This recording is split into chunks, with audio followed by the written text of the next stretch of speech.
Ortiz, impressive performance against Maurice Hooker, but the question looms. Is Vergil Ortiz ready for Terence Crawford? What's up, sports fans? It's your man D back, Speak Your Mind Sports Talk. Alright, check it out, man. Vergil Ortiz, this win against Maurice Hooker, very, very impressive win. But now there's a lot of questions looming if Vergil Ortiz is ready for Terence Crawford. Well, now, Vergil Ortiz said, I don't know if I'm ready or not, but I want that fight. That's what we want to hear from our young champions. That's number one, first and foremost. But second, let's just take a look at this here. I think that a lot of these people that want Vergil Ortiz to move forward, take a couple of fights before he goes to see Terence Crawford, or Terence Crawford fans who's probably a little scared maybe he can lose. Maybe these fans are, a little frightened. Terence Crawford, I believe that Vergil Ortiz beats every opponent Terence Crawford's faced at 147. Vergil Ortiz is no longer a prospect. Yeah, he only has 17 fights, but Teofimo Lopez only had 15 fights when he went in there and he beat Vergil Lomachenko. What is this nonsense about fighters being too young and fighters not being ready? Did anybody say that about Cassius Clay when he went in there and he beat up Sonny Liston? Did anybody say that about Floyd Patterson? How about Mike Tyson? Did they say that about Mike Tyson? What about Wilfredo Benitez? Did they say that about Wilfredo Benitez? Teofimo Lopez? See, the thing is this. Vergil Ortiz is sure enough ready to face Terence Crawford. I mean, let's be perfectly honest. Terence Crawford does show us a higher skill set than Vergil Ortiz shows us. I would say Terence Crawford would be the guy to pick in that fight. You'd be crazy not to pick Terence Crawford. But to say that Vergil Ortiz is not ready to take that challenge is just absolutely ridiculous. Now, one thing about Vergil Ortiz and this win with Maurice Hooker is there were a lot of flaws exposed in that fight on the side of Vergil Ortiz, and we have to take those things into account. Vergil Ortiz might not be the best fighting off of the back foot. He just might not be the best. There were a couple of times in that fight where Maurice Hooker caught Vergil Ortiz and he masked being hurt.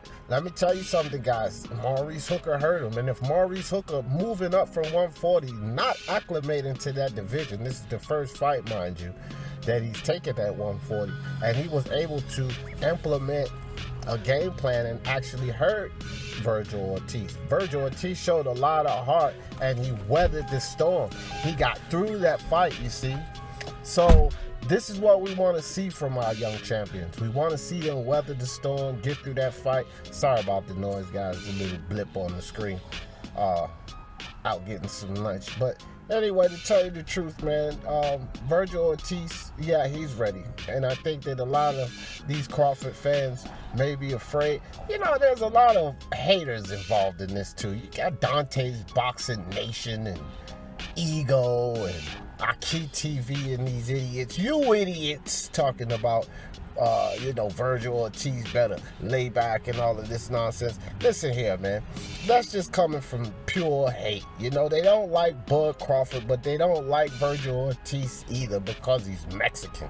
It just doesn't make no sense. Like I said before, you don't say when a champion's ready. This guy is a champion and a contender, so he's ready to move to the next level. You go uphill. That's what you do in this sport. You go uphill. Vergil Ortiz is definitely ready. Will he win or not? That's a question that is there to be answered. Let's be honest about Terence Crawford. Yes, he is the man. Yes, he's considered, pound for pound guy, number one, but Viktor Postol is his best level of competition. And he went 12 rounds with Viktor Postol. Now, I got to be perfectly honest, and I'm sorry, guys, but he knocked Viktor Postol down, but Viktor Postol got up. Did not Vergil Ortiz show us durability there?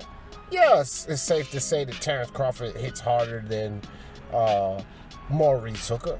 Safe to say that. You can make that assumption. But Vergil Ortiz didn't go down. He got buzzed a little. I'd say he got a little hurt, but he didn't go down. Fighters get hurt. They face adversity, they come through it. Young Ryan Garcia got knocked down, arm behind his back, but he got back up. That's what counts. getting back up, winning the fight. This is what Vergil Ortiz did. So he's definitely ready. Don't be scared, Crawford fans. Stop hating. Dante, Ego, Aki, and all of you idiots out there, stop hating. This kid is a young lion, and we never know when that next young lion will become a young great. Again, Teofimo Lopez, Ali, Cassius Clay is what they called him. Mike Tyson, Floyd Patterson, Wilfredo Benitez. Please, man, if I'm not mistaken, all of these guys were younger than Vergil Ortiz at this point when they took out the guy that was considered to be the best, the guy that was on that pound for pound list, considered to be the boogeyman, unstoppable. Well, they stopped this guy. So look, man, if they did it, Vergil could do it too. And y'all know how I always in this thing. For the love of sports, let's talk about it. Peace.